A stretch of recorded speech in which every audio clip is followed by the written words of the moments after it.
Your Excellencies, ladies and gentlemen, distinguished guests, may the peace of God be upon you. His Excellency Dr. Jamal Sanad Al-Suwaidi, Director General of the ECSSR,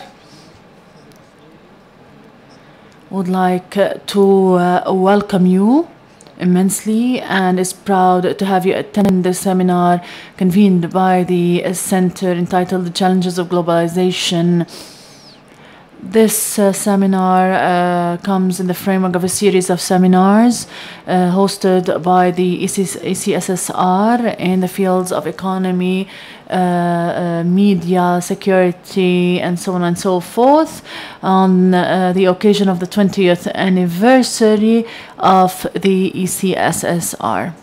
We would like to mention as well that we appreciate the efforts of the Polish Republic, which has helped us in the organization of this seminar, especially that it is celebrating the 25th anniversary of the means of communism in Poland and 25 years on the diplomatic relations with the UAE and 15 years on the membership of Poland in NATO and 10 years on its membership in the European Union, wishing Poland all the best. Ladies and gentlemen, it is an honor to host an international figure. He has contributed in the peace and the freedom and democracy in the world, and also in supporting the different social causes. In your name, I would like to welcome Lech Walesa, the Nobel Peace Prize winner, who will be talking about the challenges of globalization and the need for solidarity. He has been born in the year 43. His work goes back to the year 68 when he encouraged his workers on building ships, and he has been working in the social causes where he participated vitally in the demonstrations and the strikes in the year 1977. After the tragic developments of the strike of 77, which ended in the death of 39 workers, the president has sworn that he will never let this happen again, and he is now committed to the unions. He organized movements of the workers of building ships and convened meetings to educate the workers and tell them their rights. The president was one of the main instigators for the demonstrations that occurred in the year 87, and his own perspective and solidarity in the demands and supporting all those participating in the demonstrations. This has led to the feeling of belonging amongst the Polish people, and this has really translated into the establishment of a union. These developments has really led to the establishment of certain issues. He refused to surrender all this time, and everyone was working in that direction.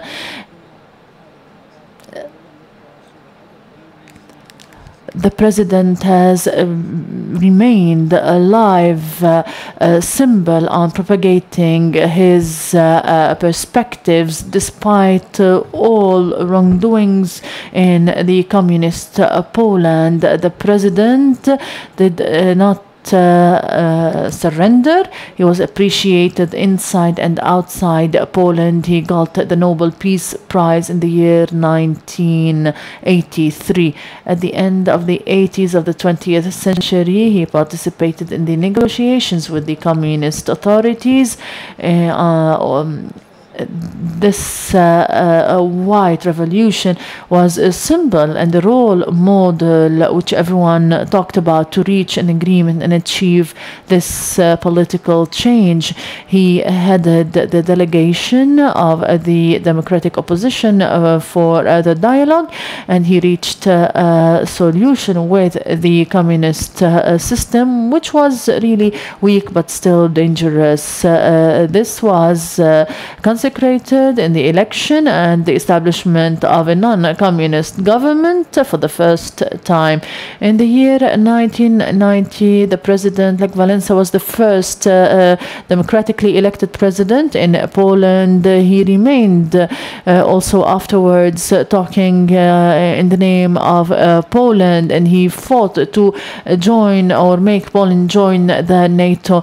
In the year 1995, he established the Institute of Lech Walesa, which is consecrated in supporting democracy all over the world and in Poland. Today, he is still promoting his country for freedom and democracy. He has been appreciated once again by the leaders of the European Union, who invited him to join the group of intellectuals which has been established to define new challenges facing the ever-changing European society. Ladies and gentlemen, it is an honor to call on Lech Walesa to talk about the challenges of globalization and the need for solidarity. Your Excellency, you have the floor.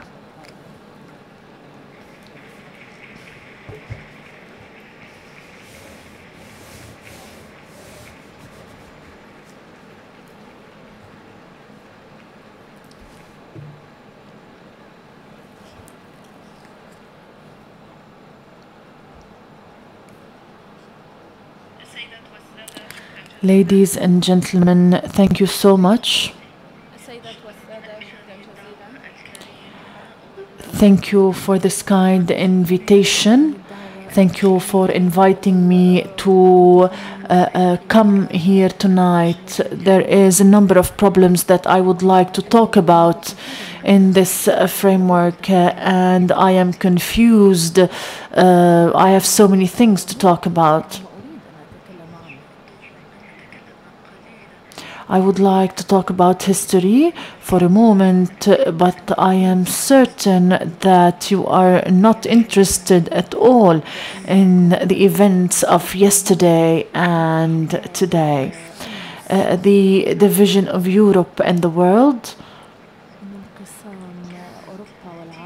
was as a result of the World War II. My country, after the war, has entered into the Soviet axis. We used to fight in all parts. We used to bleed a lot. We had no rights to even defend ourselves. We were obliged to enter into the Soviet system, which is the communism.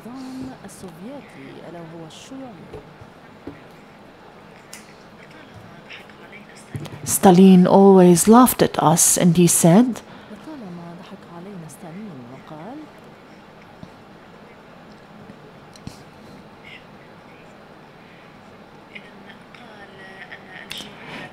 that communism does not depend at all on the Polish rationale, and this has been the truth for more than 50 years. We used to rule the world and therefore refer to the communist system. The world still remembers this system. We warn them of the results of the Second World War, and we still do. When the Second World War reached Paris and London, all remembered that the Polish have warned the world about the Soviets. We were always saying that Stalin will attempt to make the whole world a dogma on its own, but no one wanted to listen to us. As a result, this has occurred. Poland lived in this system for 50 years, knowing that Poland has entered in this system, but it did not accept it. We have tried, and with the guns in our hands, to fight for our freedom and to flee. But in the 60s and the 50s, we tried to launch an attack on this system. But the Soviet army has squashed every attempt to oppose this regime. And due to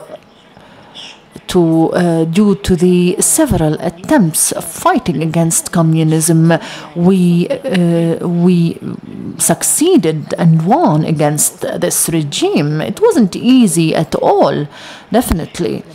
There was about 200,000 Russian soldiers. They used to look at what we were doing. And all around Poland, there was also 1 million soldiers. They used to interfere in the internal issues of Poland.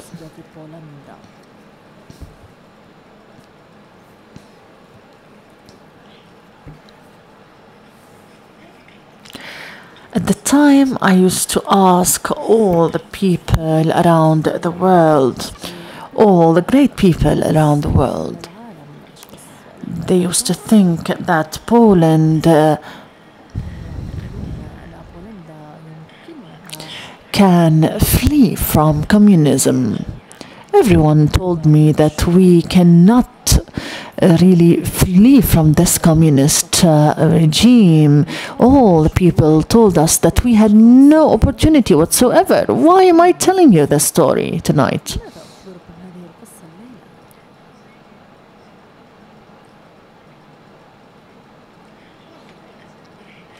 I would like to prove to you that we were able to do that. We were able to flee from this system and regime.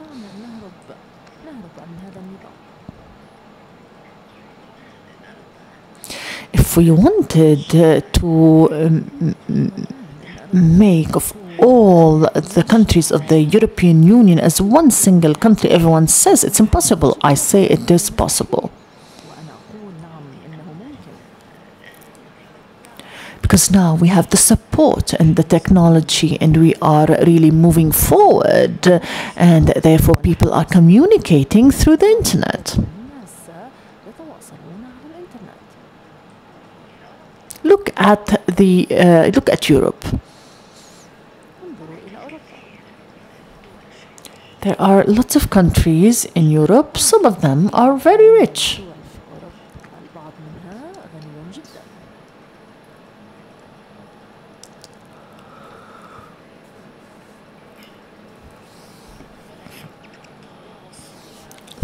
But communication does not exist in Europe. And people are communicating amongst each other intensively. It is important to meet the needs of the people, especially when it comes to technology and the advancement in technology. It is important to focus on technology which allows us to develop our nations.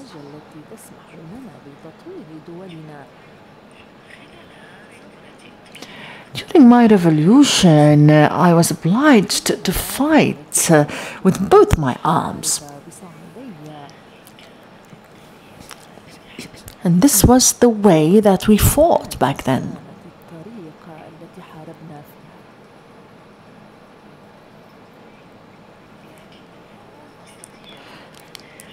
Today, we can solve these problems through peaceful and technological negotiations.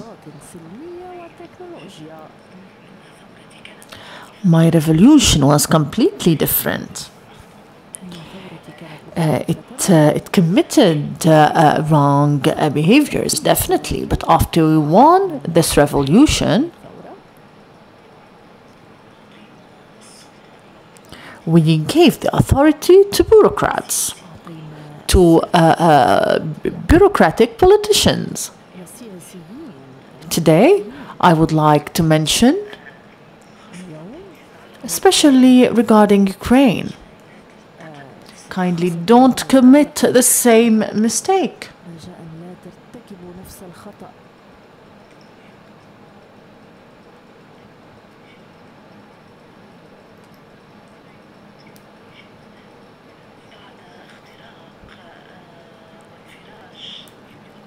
After the breakthrough of Ukraine, you should know what were you fighting. This is what you've wanted. And then you will have the chance to correct the reasons for which you were fighting. Perhaps you can correct the mistakes or the plans for which you have waged this war. I have mentioned always the mechanisms and the programs that were in the country until the 20th century are no longer being implemented in the 21st century at all. We are in need to use these technological structures in different ways of communication for this generation. We in Europe are doing that, perhaps.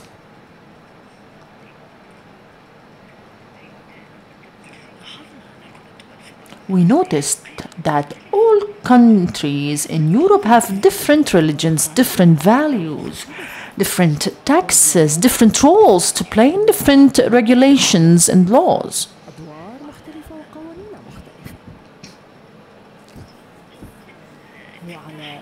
Despite the openness of all the borders between all the European countries, we still understand these differences, and therefore we can understand perfectly and communicate despite all these differences that we have amongst us. Today we have two concepts to build the future. The first,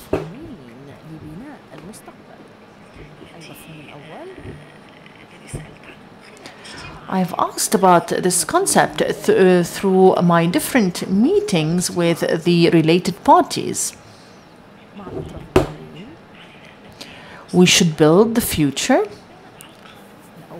and let the law organize the future and organize the plans set for this purpose.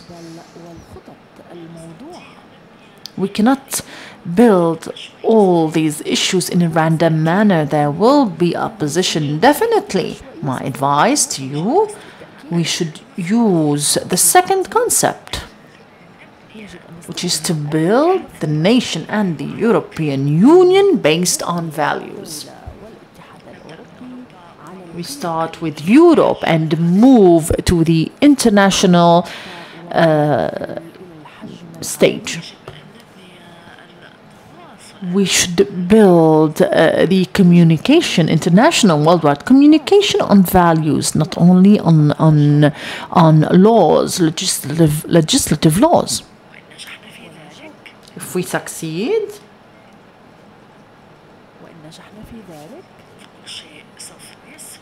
everything will become easy, definitely, because according to these values, we can raise our children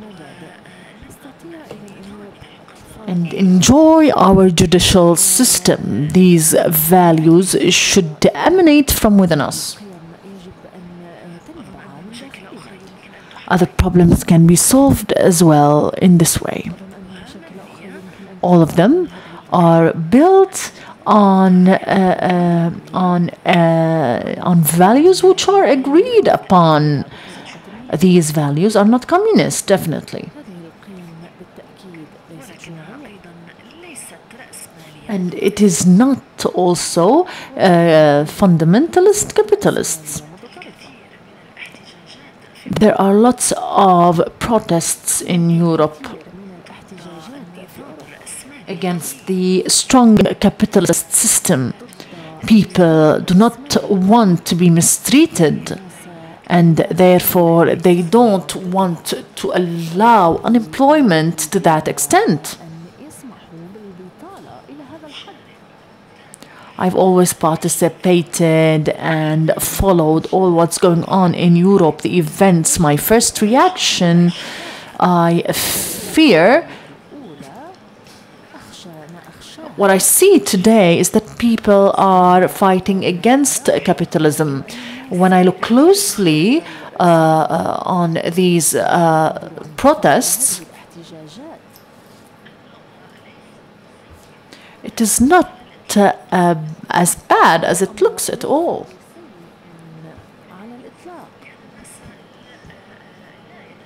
Because people are not really attacking this system and are not wondering about the values of the government.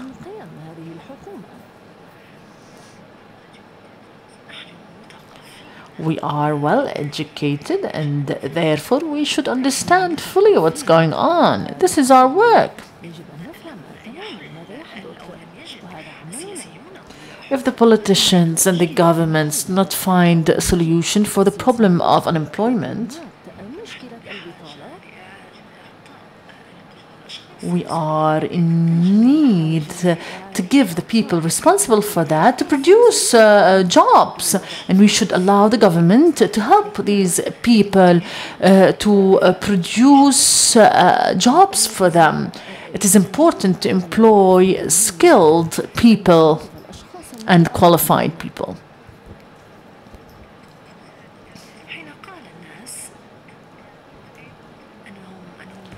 When people said that they are not able to employ workers, these workers have replied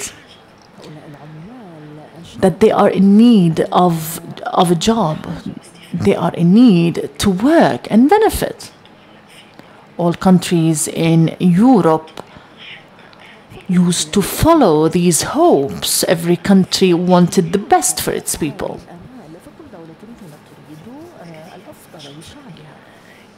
Lots of people, those who were following these problems. And therefore, when we came near to this problem again, we found that there are lots of jobs in reality.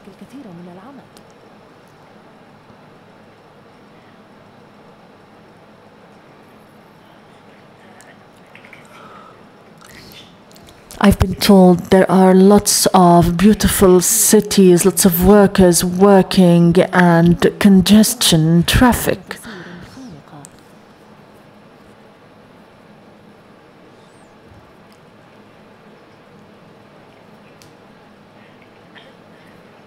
If we wanted to build countries, we should build it strategically. From bottom to the first step, we should build our countries with certain structures and use the infrastructures. We should really learn from our friends, the Italians, who built their country by using economic solutions.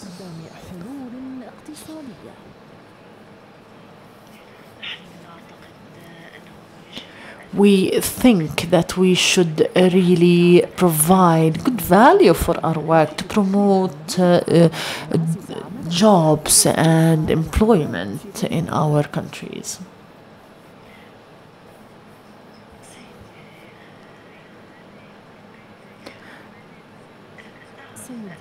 Mr. President, the support of the President for a number of companies is of vital importance, and therefore these companies and these projects will be given jobs for a number of workers and will be producing lots of wealth, God willing. This is in the field of economy. I think that there are lots of revolutions that await us, but I would like to say that the last revolution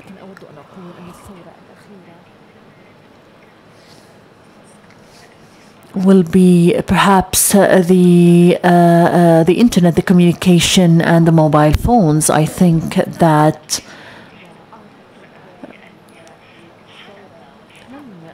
the revolutions will not be solved with fighting, but we should communicate.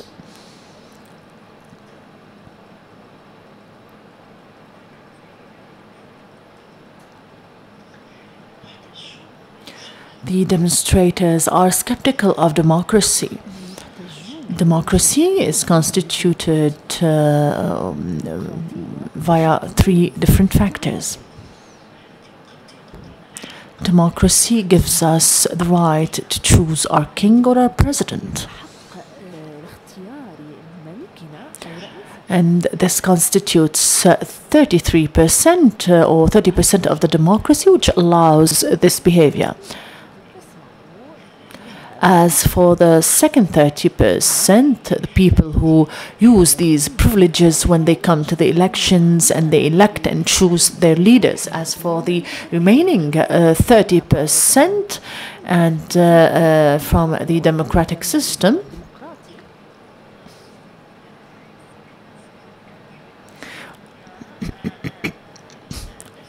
we are talking here about the checkbooks for a number of people living in the same country, those who can buy whatever they want with their money.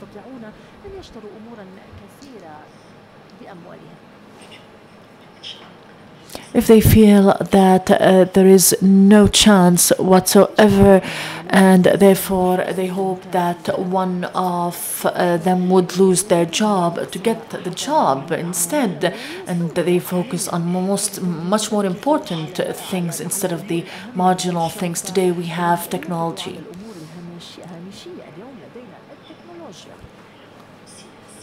Every politician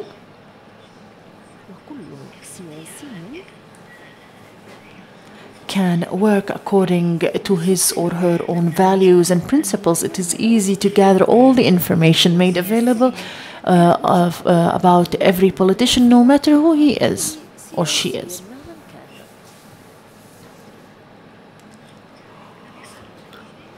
They ask me, why do I like to be a politician today?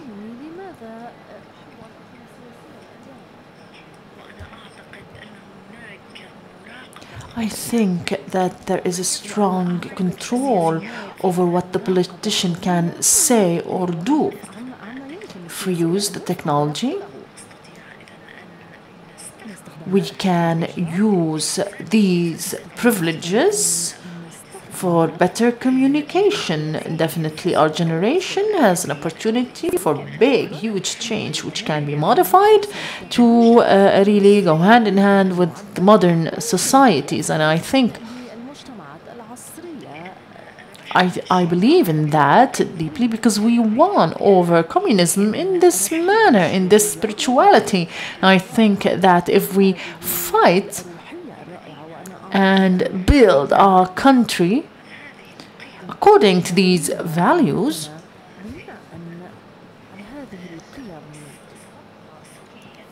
and if we stand together and build our country,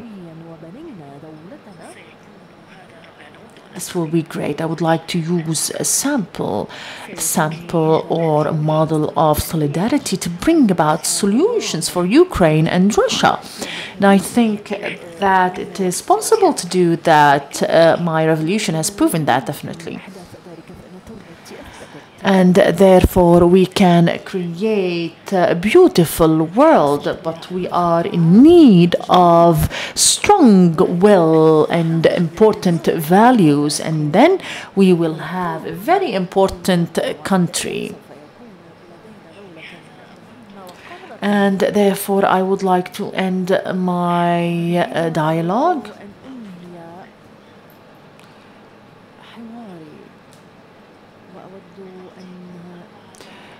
I would like to give you some time to answer your questions. I can speak for a long time, but I would like to answer your questions. I don't want to be boring and bore you. If you wanted me to speak, I can speak. I don't want to bore you, definitely, with my words. But if you wanted unilateral dialogue, don't leave the room and don't sleep when I speak kindly. I am waiting for your questions, and I will be answering your questions. Thank you very much.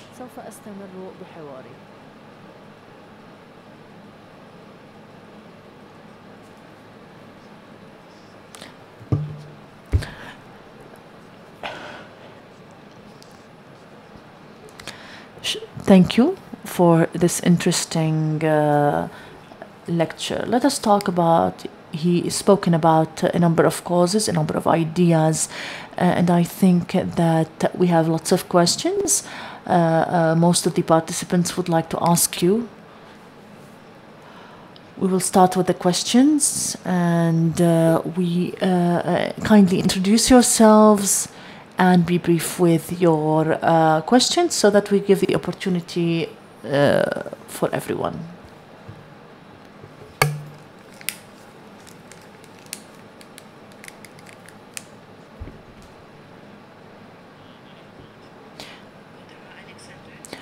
My name is Alexander.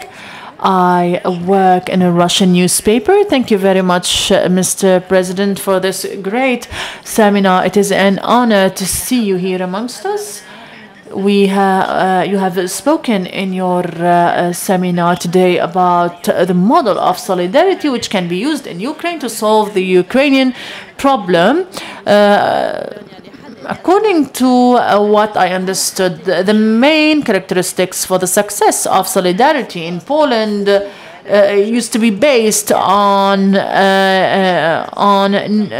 not really destroying completely the democratic system and the communism system, but you were able to forge alliances with people who supported communism back then. So you haven't really destroyed completely communism, but you have benefited from that to build a new order. What can be done, in your opinion, in Ukraine? What is, in your opinion, the best advice that we can give for the government in Ukraine to adopt a similar behavior, similar to that of the Polish, to build a better future? Thank you.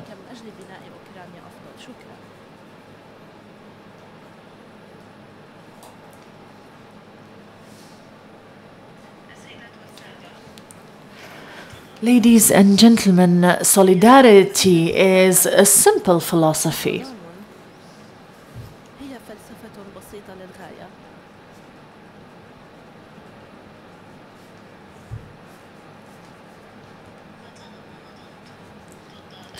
I have always fought against communism. It was a very difficult fight. We had to bring everyone together to bring about our voices loudly. And for 30 years, I used to fight against communism. But the true changes occurred in the last 10 years. We were able to bring forward lots of friends and people to organize their ranks. It was difficult to convince them to change this regime and system. I used to divide people between activists and non-activists. Of course, ideas can change gradually, and people can move from spectators to activists in the society itself.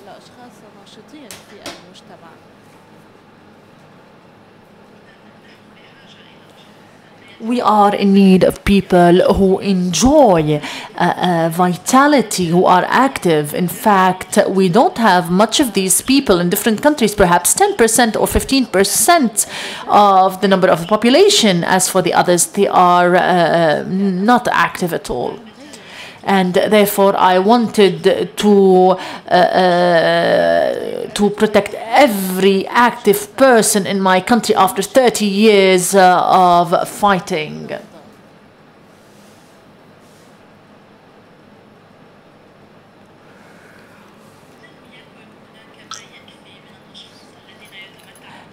There was not much people who felt this sense of leadership, who were able to support me and lead the country with me. So my mission was not easy at all. As for Germany, the situation was much better.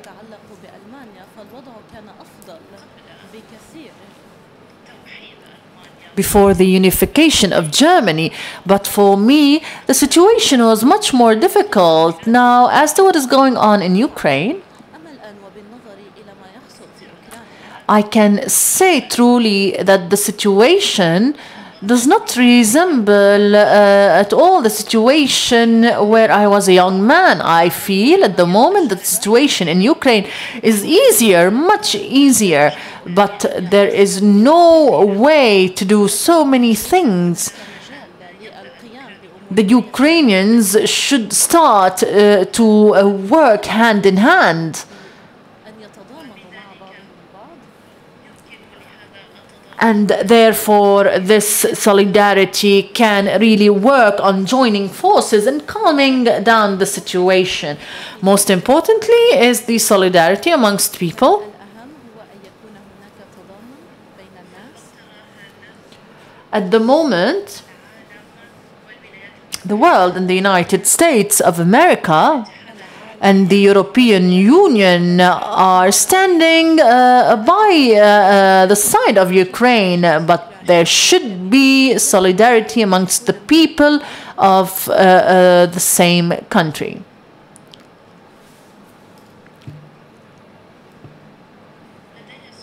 I have a very specific question.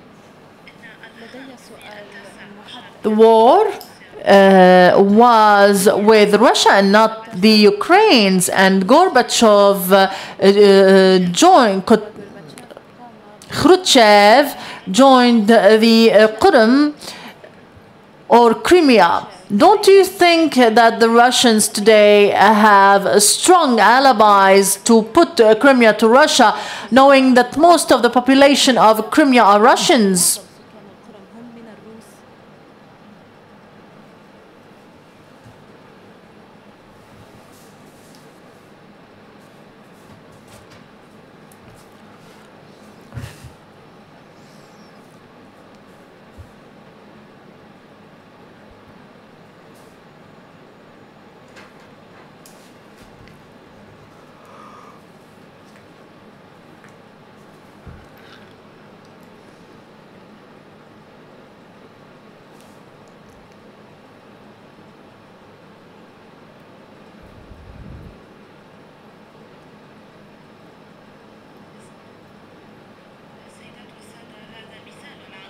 Ladies and gentlemen, this is an example of a different fight between Russia and Germany. They fought for years.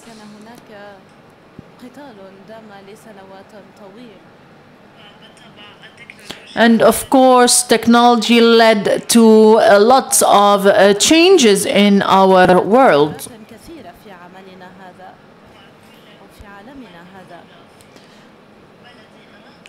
And all those who passed in my country wanted to stay further. But today, as I look to different concepts, because the civilization has changed. Today, there are no borders between the countries, as was the case in the past. I give you an example as a result of the war, or what happened after the Second World War.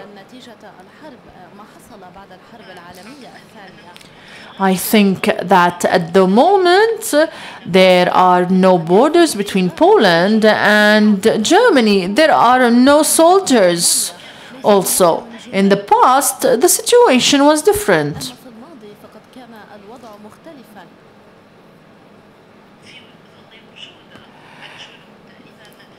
in the presence of these soldiers. So the changes in our era are possible. And I think that despite all what is going on, all what happened, despite all the divisions, I think that solidarity can help people to achieve what they want in reality.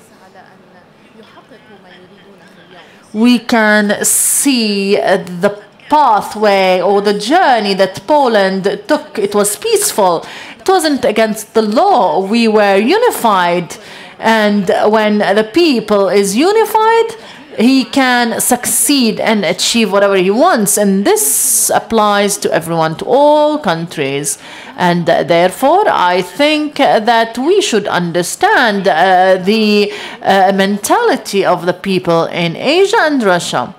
We should look at reality and the development of the civilizations throughout history. The divisions were very bad because the borders were not in its true place, in its correct place.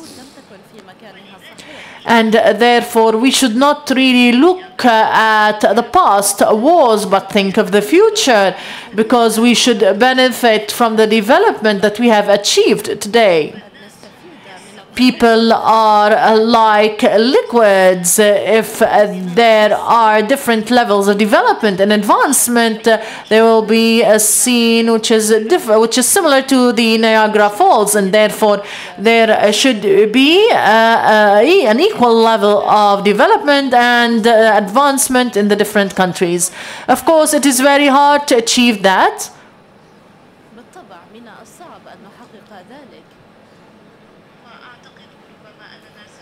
And I think that we will be facing problems in the future, but this philosophy was successful in the past, and it can be successful also in the present.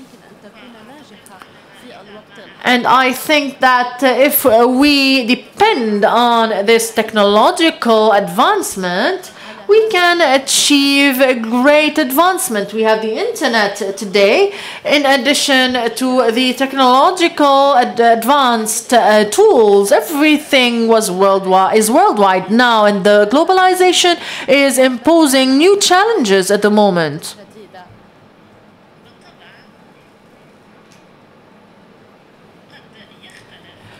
Of course, things might differ between one field and another, but the international cooperation is capable of achieving development and contribute in achieving the desired objectives.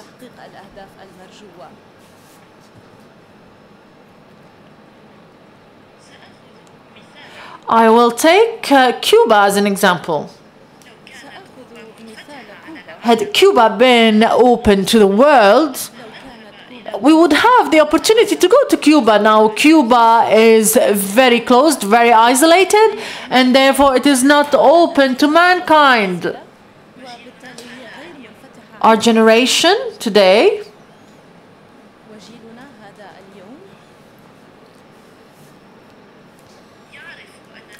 knows that we should be open in the future. This is the beginning. This is what we are trying to achieve in Europe.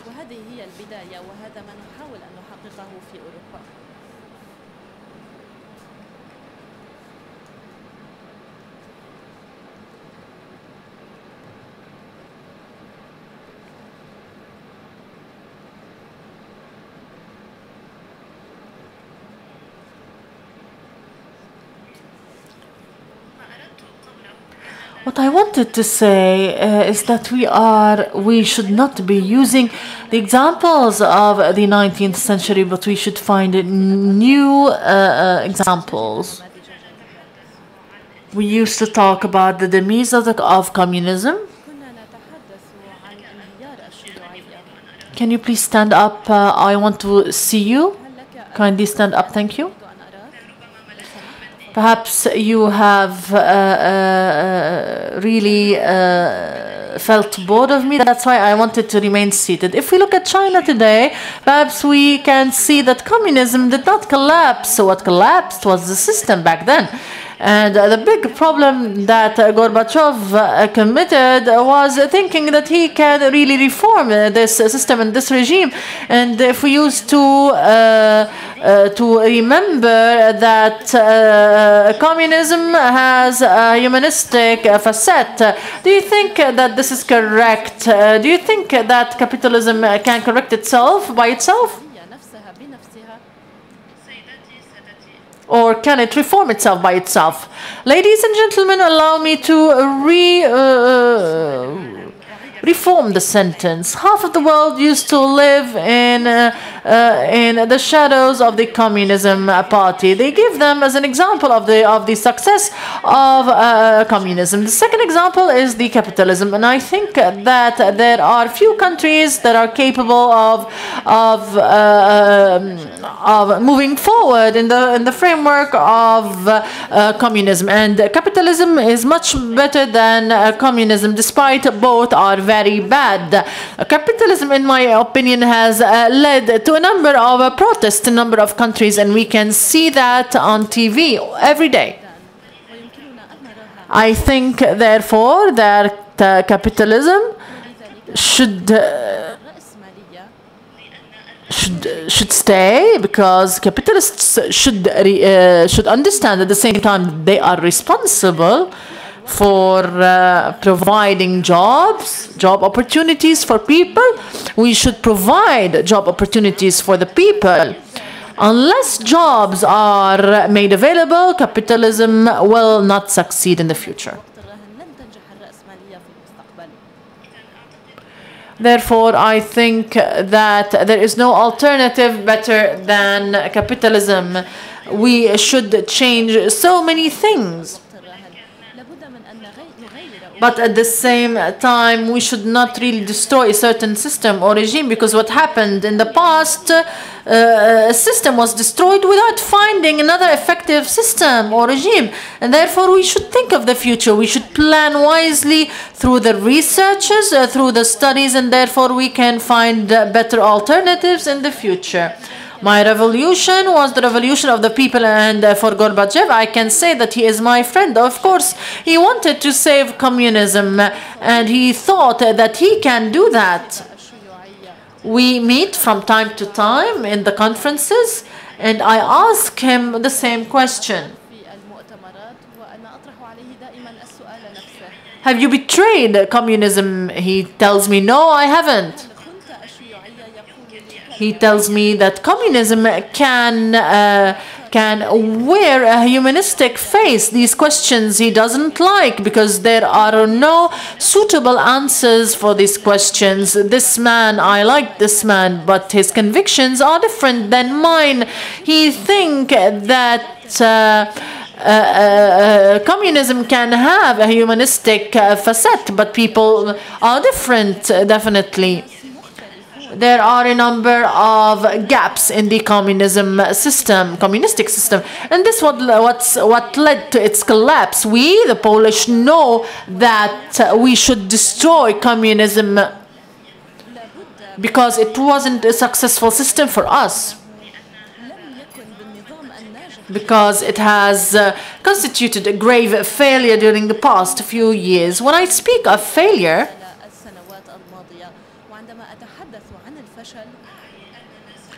I know that we will be facing failure in the future, but we should not really fear this failure.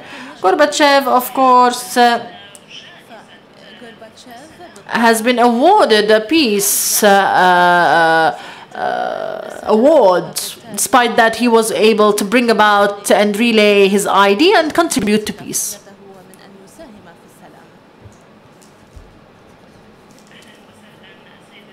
Welcome, Mr. President. I will ask my question in the Polish language. I wanted to ask you a question, which is the following.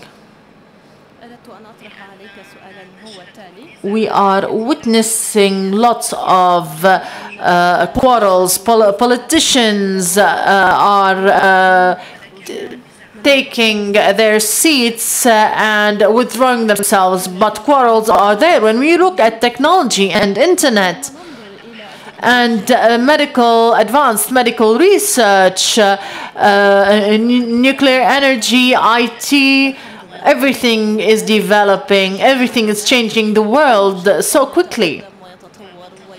And of course, governance in the country is very important, but some governments do not follow the true path.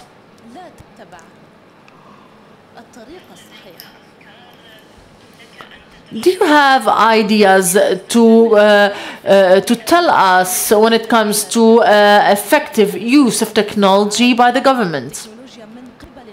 Ladies and gentlemen, we should understand today that we are a generation that is living in a different era, different than the past eras, and our perspective to the world as a country is different now. Today, we are organizing our ranks in the framework of greater and bigger groups than before. Today, for instance, there is an exceptional phenomenon. In the past, the situation was different, the challenges were different, and therefore we should look into different means, to see whether the means used in the past were successful or not.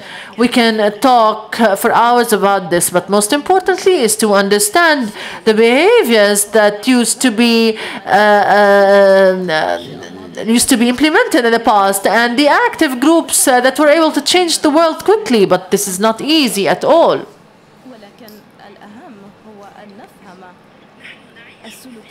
We are living in an advanced era. In the future, of course, there will be advancement and development, but we should move from point A to point B. In our journey, we should look into people who are able to create a change in the 21st century. I have a question, a practical question, regarding the current crisis in Ukraine. What are the available options for the Westerners when it comes to the crisis in Ukraine? What are the steps that you suggest the Western powers will follow to curb the tension in Ukraine, to preserve as well both the opposition and the alliances in Ukraine?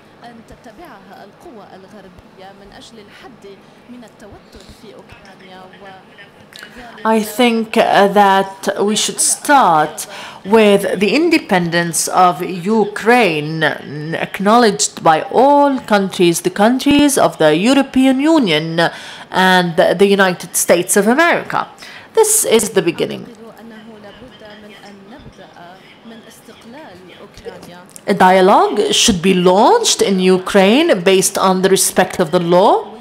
But at the same time, we should understand the Russian interests and answer the questions from both sides. But no one can oblige people to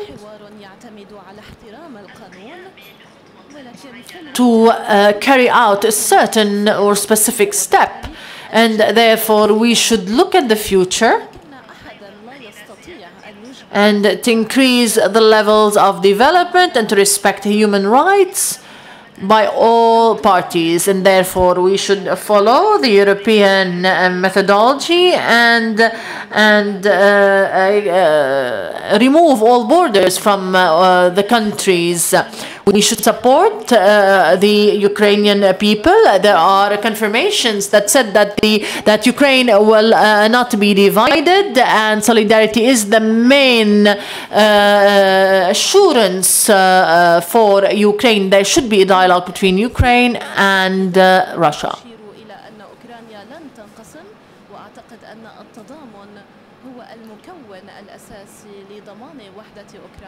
لابد من أن يكون هناك حوار بين أوكرانيا وروسيا.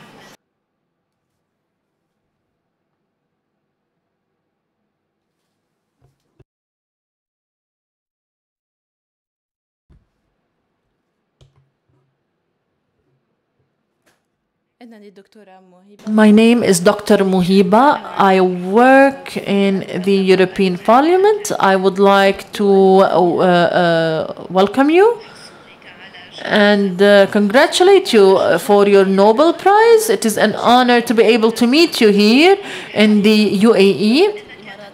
You are talking about the challenges of globalization, and we know that Poland was a pioneering country in the field of peace. And it was also a model which allows us to see the successful when it comes to the social solidarity and social victory against communism according to the European way. When we talk about globalization, we see in the Arabic world a number of revolutions in a number of countries, of course, and there are suffering, definitely. What is your advice for the nations in the Arab world to be able to trespass this crisis?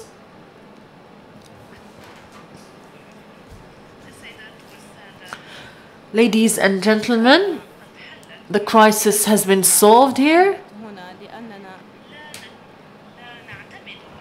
because we are not really adopting the correct ideas, or else the people would have been happy. If we look at the economic crisis in the 30s, the past decade, and at a later stage as well, all this was a result of a competition between countries. As for today, if we look at the different countries, we can see that when the level of development is equal, there will be no crisis whatsoever, and therefore we should work hard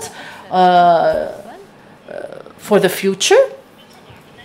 Of course, there's a number of issues that stand behind the revolutions. If we look at the reasons that will be for the revolutions of the future, it will be linked to oil or water. We should solve all these problems to avoid these crises.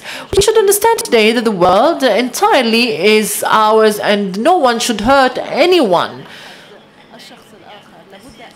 Politicians as well should not hurt each other. We should forget hatred that used to be in the past. If we don't fight hard for that, I think that will be chaos. There will not be any unity in convictions, in beliefs, no self-respect, no respect for civilizations and cultures. When I look at the way you deal with your own values in your country, I think that this is not based on money, but on values and the common spirit that you have, and or the behavior that you should really deal with. And the whole world should look at this region, how it was able to build its prosperity on this common spirituality. And I think that we can really deduct lessons from that, and therefore, of course, globalization should not be in all fields, definitely. I don't want my wife to be globalized, which means that globalization should not be anywhere. It should be used for the interest of the people in the field where we can benefit mankind. As for me, we should avoid these crises through research, through studies necessary to bring about ideas to deal with these challenges in the future. Of course, in Europe, we are not really exemplary. And sometimes we are taking bad choices when it comes to the choice of presidents in Europe. And I think that it is important to know what we want to achieve. And what I see today is a beautiful world, but at the same time, we should exchange perspectives and knowledge. I hope that we might contribute in building this world which we all live in. Once again, you were able to build a beautiful country in the middle of the desert. I think that all this goes back to your spirituality. Mr. President, thank you very much for your wise speech. I am from Romania. I am a student at New York University here in Abu Dhabi. Do you think that from a historical perspective, the events that are occurring in Ukraine are a part of a demonstration against Russian hegemony in Europe? Perhaps this started in the past century. Now we have seen the last steps being carried out in Moldova and in Ukraine. Do you think that all this constitutes a part of this historical movement?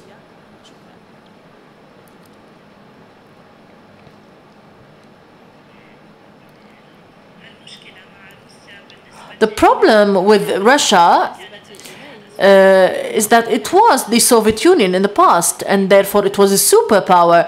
This superpower is no longer superpower until today, and therefore it is very hard to have Russia's behavior suitable since it has lost this superpower.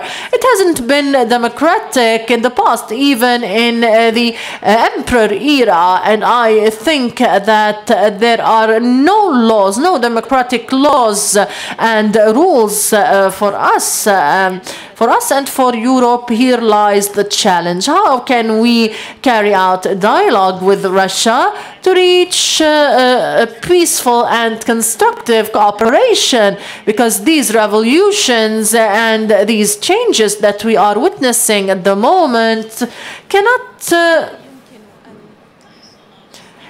occur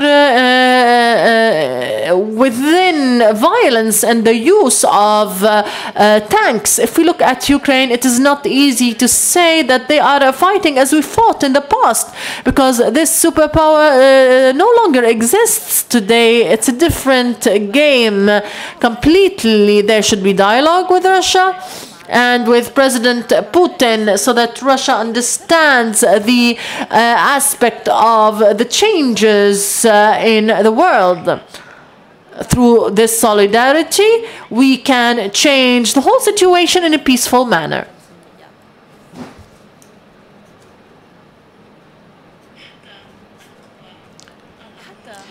Even the superpowers can change their behavior if it resorts to dialogue to know how to move forward. Solidarity, of course, is the suitable tool to solve problems between Russia and Ukraine.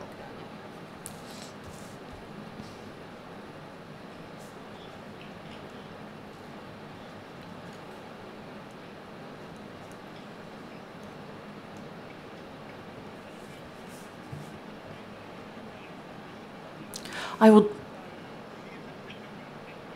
would like to mention important values that you have mentioned, and therefore we are very happy with these ideas. What I wanted to mention, emanating from two basic concepts you have mentioned.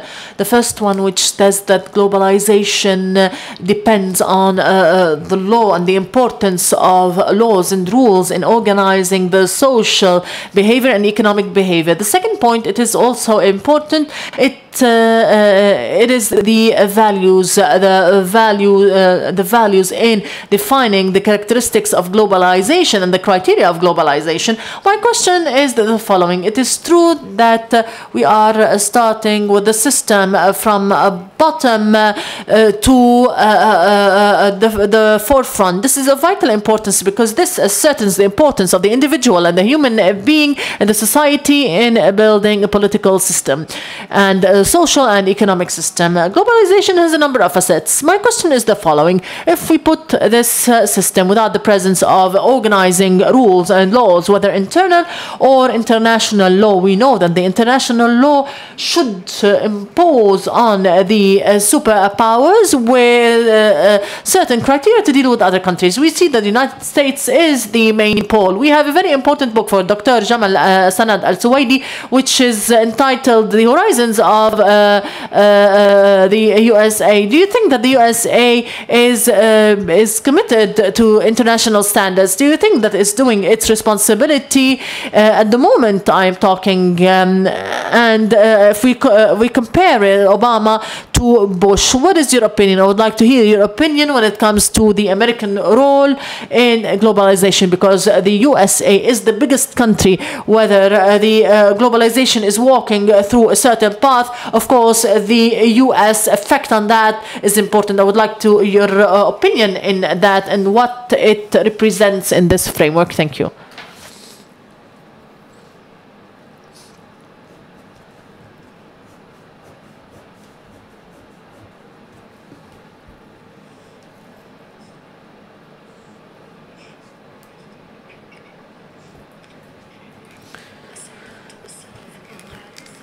Ladies and gentlemen, we don't have globalization. We are on our way to globalization. If we look at the institutions, there is nothing which says that there is globalization. We are not looking for people who implement globalization. It hasn't been implemented at the moment. People are talking about globalization. We are talking about globalization, but it's still filled with challenges. This is also a challenge for the superpowers. And the only superpower is the United States of America. And therefore, when Mr. Obama, President Obama, has been elected, I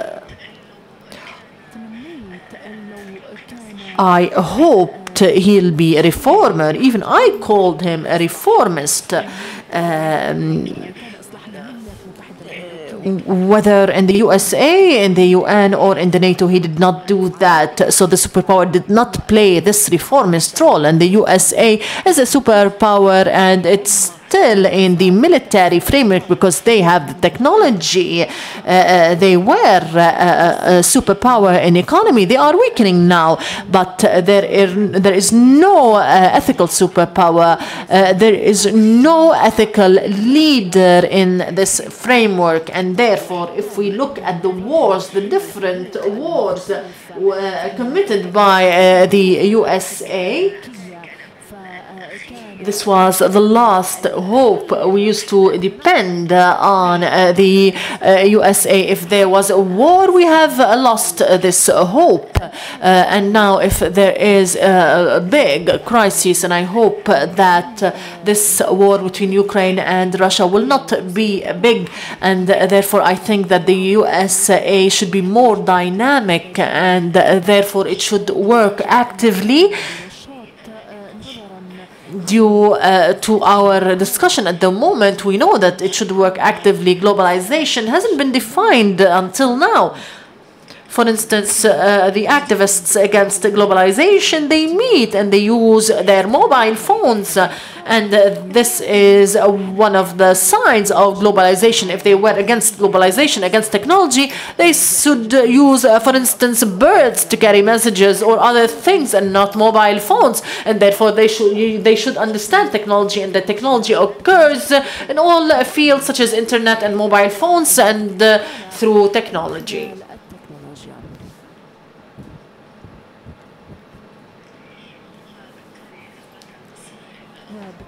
There are different issues and different things that should be implemented by people in order to implement the laws and the regulations and other standards. If there is no worldwide comparison towards technology, one of the countries that is not playing its role according to the laws, and therefore what will happen if we are using technology to protect our environment and they are not doing that? And ecology, we should play in a globalized manner, definitely. And therefore, we should build certain structures, specific structures, to globalize some of the issues such as ecology, and as such we should look at globalization and ecology at the same time. We should understand that we should not live in the borders of our country. We should play a much bigger role, and we need bigger structures and bigger borders, and therefore this hasn't really come to my mind as a surprise, but according to my observations towards the world in the past, our fathers' technology was different. They did not need technology. They have built their countries and their cities without technology, but now we need technology. They are still talking about the Polish experience. There are places in Poland which are still in need of their independence, and therefore Poland speaks of them. We have different people all over the world, but the rulers of the 21st century should understand that the world is moving forward, and that the world is much more effective when it comes.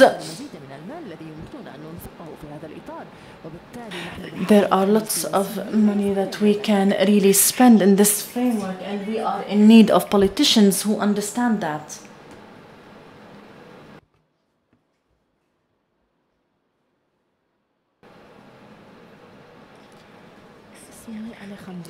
My name is Alejandro Velas. I am a Venezuelan citizen. I work at ZATCO. Thank you for being with us. Thank you for the ECSSR and for this great discussion. My question is the following regarding the new communism, when we use the concept of solidarity to win the elections and to turn it into something else, into a democratic facade. I am talking about a network of worldwide systems which use different mixed criteria to cooperate with international players, and then people who are linked in changes with international constitutions, and to control all powers until the Stockholm syndrome has emerged. These new democracies, how can we prohibit these syndromes as for the people linked to this situation, especially when it comes to Venezuela? How can we break out of this dilemma?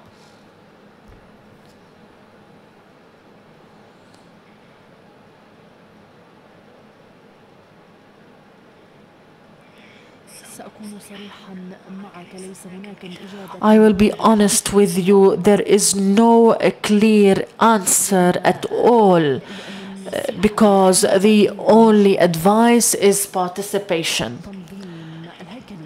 To organize the democratic structure and to control the politicians. We should be able to control even those who come with different criteria.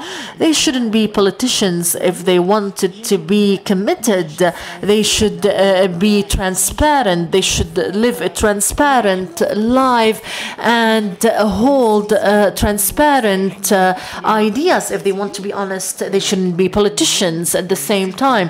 But today, the only advice that I give you is to control what they are doing. We should make sure that they are honest. We should really not fear the meetings. We should be organized through these meetings, and through all these we should work as such. As when I became president, I've seen so many people through my political track, how many people changed, how many people have changed their ideas and perspectives, started to be corrupt, and therefore I look at your country here, to the UAE. You have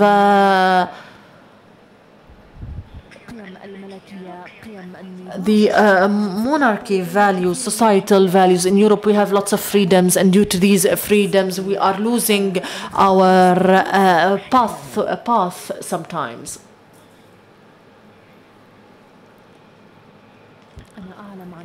I know Venezuela, I know what's going on there. I understand fully the problems of the society, the problems that the society is dealing with. There are lots of problems and large groups of the society where people manage these groups. These people are not honest, are not transparent. You should do your best to look for people who are honest in politics, but in your democracy, this is the only thing that you can do, because no one has come yet from outside to play this role. And therefore, we should try to build our own democracy to reach the level of trust, but without participation, without efforts of the people and the civil society, we will not win for sure.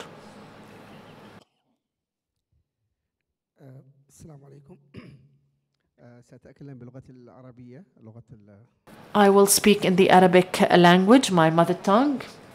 My name is Dr. Ali Al-Amoudi. I worked at the United Nations in Sustainable Development. I'm honored to have you here amongst us in the UAE,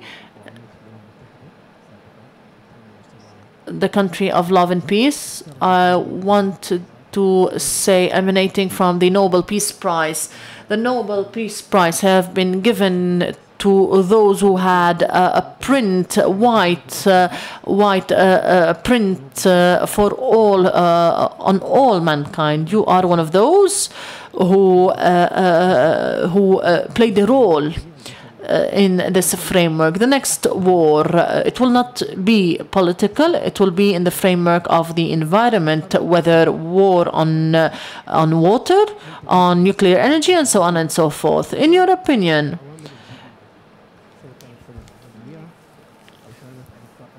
opinion, what are the threats that are threatening the world, especially this region, by using the nuclear energy, which is one of the alternative energy for the coal energy? Do you think that in the framework of the United Nations, do you think that there will be certain challenges? Some countries have these nuclear weapons, but they assume that they are using it for peaceful means, but the objective is otherwise, and you know better who own these techniques and who don't in the Gulf area. What is your perspective when it comes to the threats worldwide and vis-a-vis globalization as well?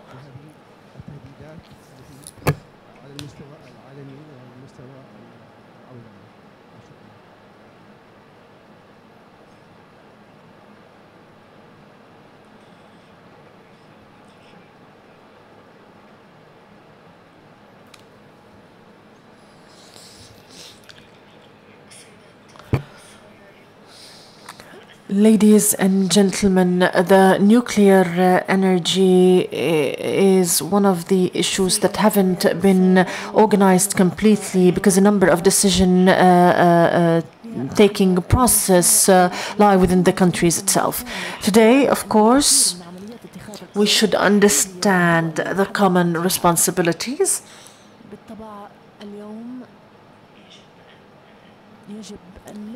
We should resort to looking at the world as groups that haven't been divided by borders, and therefore any technology will not be used against the interests of the whole group.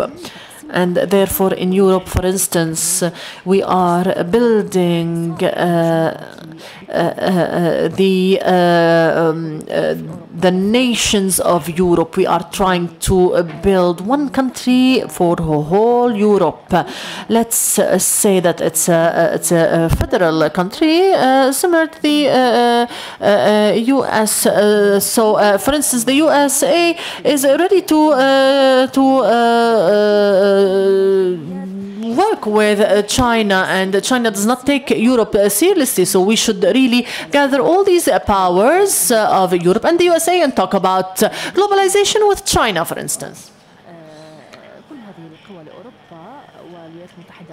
I am not talking against China, but I live in my world, and therefore we should build a common organization to have a certain unified structure to control all those who are really faulty in their internal policies. There is no other way. This is the only way to understand all these problems. The problems are the nuclear energy, nuclear powers, other issues that are considered very dangerous, such as chemical weapons and other issues. We have to understand that this is a different era, and therefore it should be globalized in the structures of the world, whether we had different countries, whether Europe, Asia are cooperating. There should not be problems of the sort, and we are awaiting other continents such as Africa, for instance, so that there will be no threats linked to the propagation of nuclear weapons and other weapons.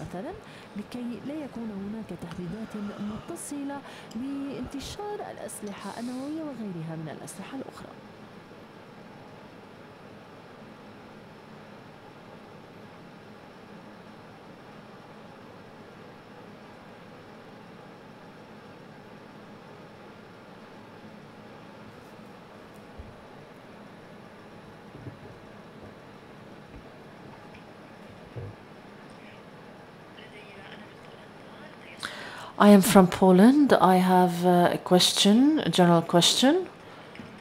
You have mentioned the modern institutions as a possibility to build solidarity amongst countries. You have given as example the European Union. This is a realistic model, and it can happen. But in the year 2008, when we had an economic crisis, some of the countries of Europe, such as Spain, Greece, and Portugal,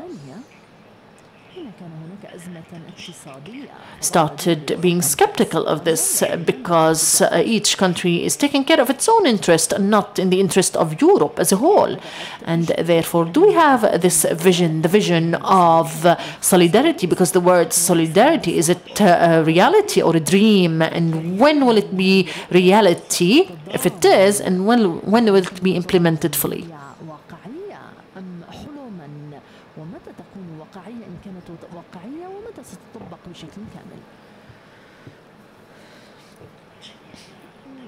Everyone sees that division in Europe has caused a number of problems in social development, in taxes, in the scholastic system, in hospitals,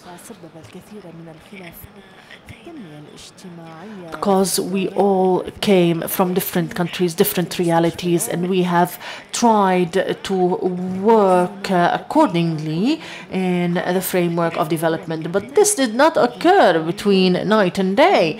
Let's see the needs that we have, and therefore let's put a list of what should be done and implemented this year and next year and the year after. So all the skeptical people should look at the list and see that we have implemented this and that, and therefore there are lots of things that will be implemented in the future, and we are improving definitely. To talk about the money as well, whether we had Germany, for instance, as a big financial country, they should invest this money. For instance, they can be responsible for building roads all over Europe. They can get money to use these roads, and within 20 years they will give them back the money. But the investment should result in a win-win situation. And if there are no roads, we cannot really travel from one country to another. We cannot see other countries. And therefore, we should find this way so that everyone will be equal in development. Those who have money should help, and therefore they should win in return, definitely. And you are right, this is happening due to some of the crises. Some countries wanted to relinquish from their commitment, and therefore I feel that we will try that in all Europe. There are groups, similar groups, and therefore they can do similarly in their countries. The levels of the borders will change the situation, definitely. And what we can do is to work step by step. If we don't do anything today, we will do it in the next 10 years. Nothing is given for free, definitely. But if we show them the way ahead, they will really walk on this path. They will take care of common development, and it will be a win-win situation for everyone.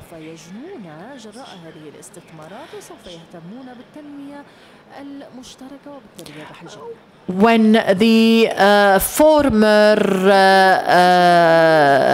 Chancellor Schroeder said that every person should join the European Union to work very hard, but my answer will be that in the next era perhaps this might be true, but in this era, and there are no borders whatsoever, if you are helping us, you are investing, for instance, 20 euros, and therefore you are taking in return 100 euros because you are investing in something that you can really get revenues from. Everyone is winning, and therefore the situation is different today, and therefore we have this new openness, the era of solidarity, and therefore there are huge problems, the differences in the levels of development between the countries. Huge differences, but we are improving. And now with this great dialogue with your country, we will be able to follow up. Those who are studying here can implement their knowledge in Poland and in other countries.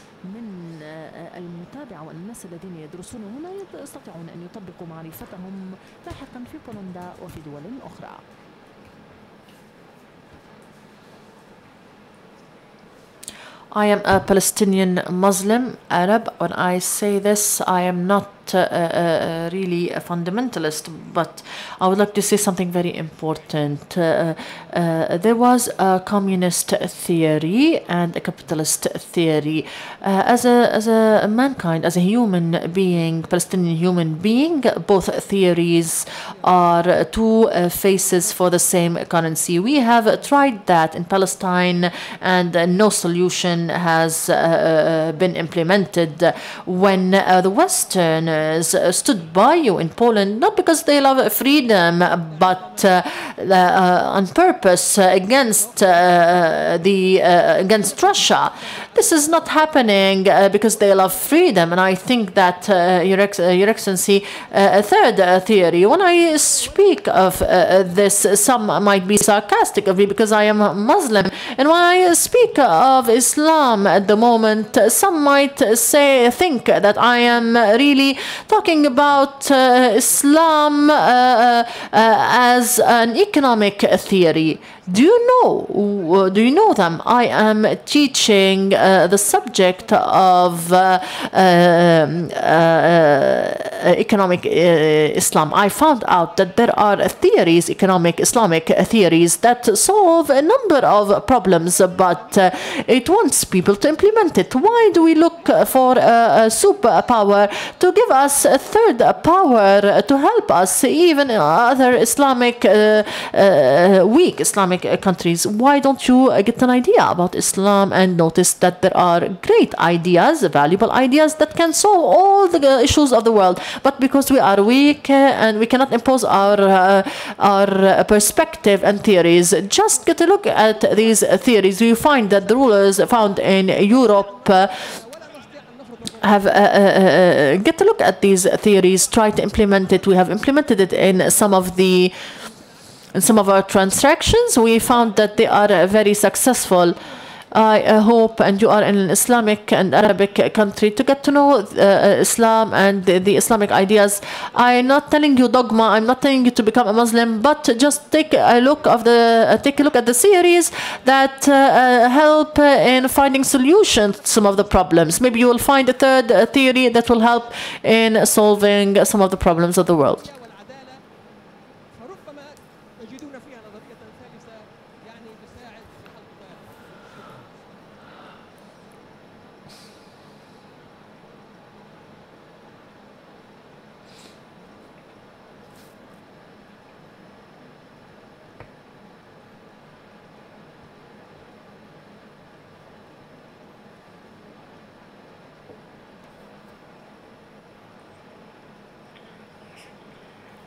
I agree with you that the Islamic perspectives are valuable.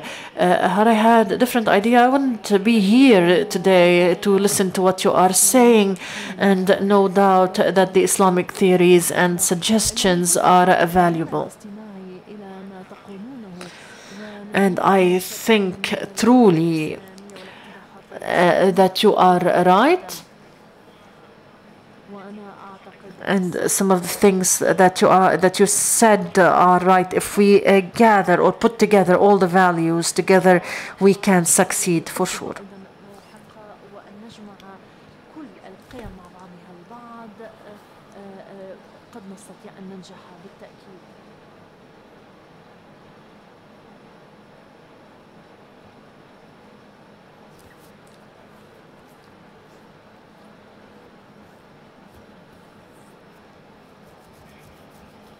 What is your vision for what is called the Arabic Spring and the challenges that we are facing, such as illegal immigration, poverty, and environmental changes? How can globalization help the world in this framework?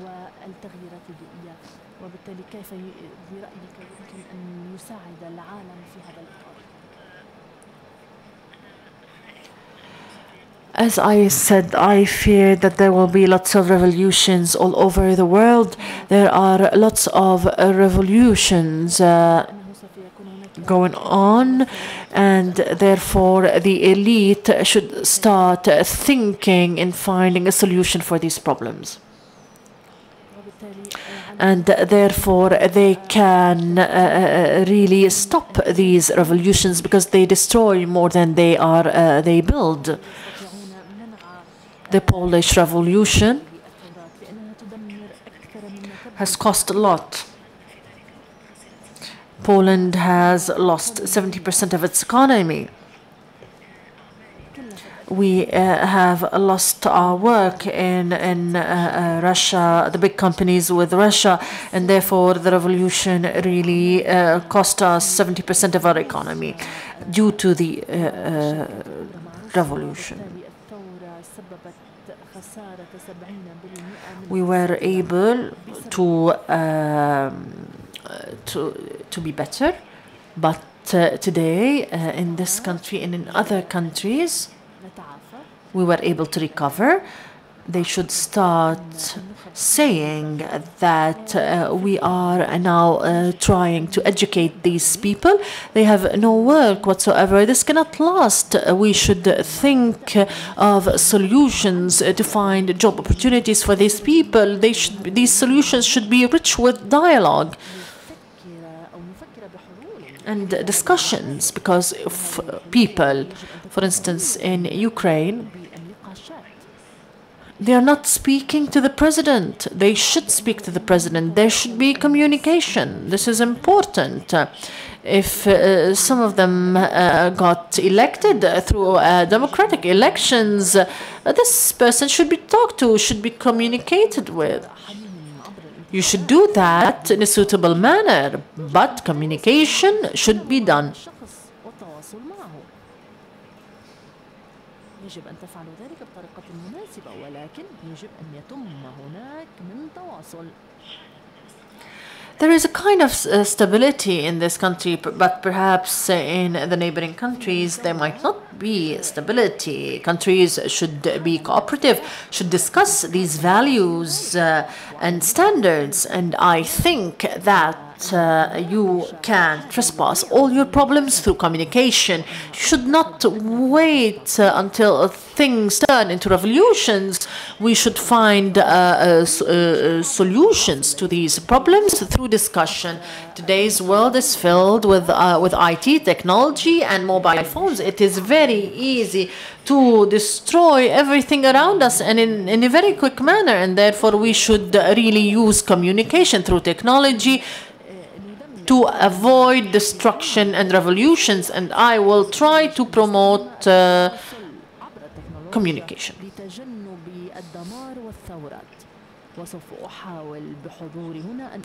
I would like to thank His Excellency President Walesa for his valuable information about the challenges of globalization.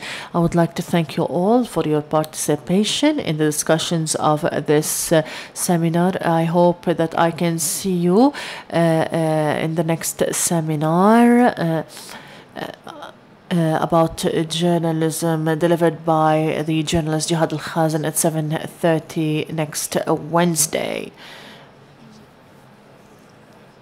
I would like to take this opportunity to invite you to a buffet at the new location at the cafeteria of this center. Kindly ask people concerned to help you out.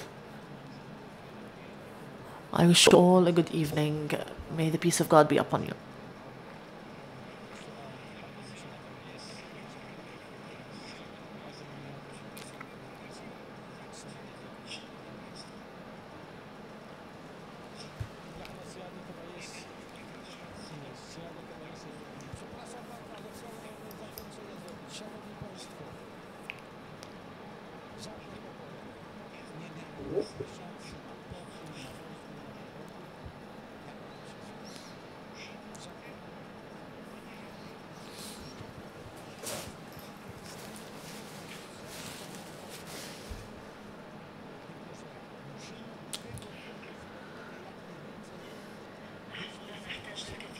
We don't need much to solve these problems.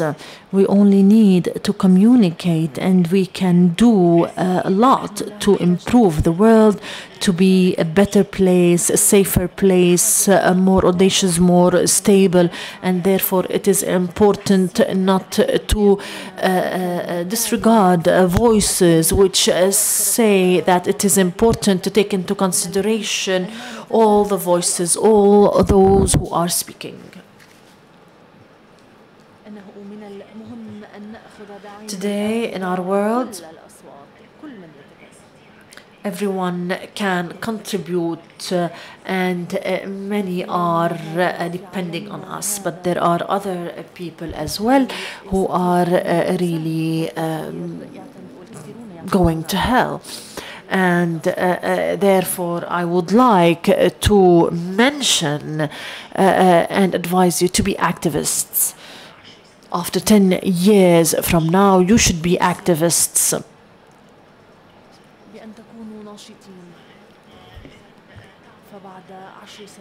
And to work on resolving problems and bringing about peace. Thank you. تعملوا على أحلال السلام. شكرا جزيلا.